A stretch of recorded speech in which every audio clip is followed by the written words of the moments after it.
আজি বনাব লৈছোঁ কঁঠালৰ গুটি চাটনি এখন। এই কঁঠালৰ গুটিকেইটা মই অকণমান কাটি দিছোঁ মাজত, নহ'লে ফুটিব গাত চিটিকি আহিব।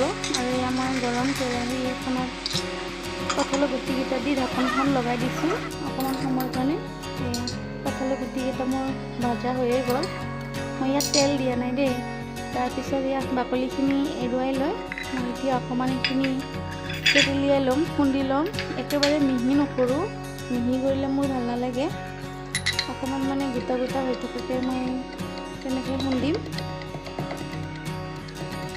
আৰু মই কেঁচা জ্বলা দুটা দি দিছোঁ। আৰু ইয়াত দেখা পাইছে ন, মই গোটেইখিনি মিহি কৰি লোৱা নাই। ইয়াতে মই কেঁচা পিঁয়াজ দিছোঁ আৰু সোৱাদ অনুসৰি নিমখ, আৰু অকণমান ইয়াতে মই এতিয়া মিঠাতেল দিম। আৰু একেবাৰে শেষত মই ইয়াতে নেমু টেঙা অলপ চেপি দিম। আৰু এতিয়া গোটেইখিনি মই হাতেৰে ধুনীয়াকৈ মিক্স কৰি ল'ম সানি কিনে। সেই গ'ল খাবৰ কাৰণে।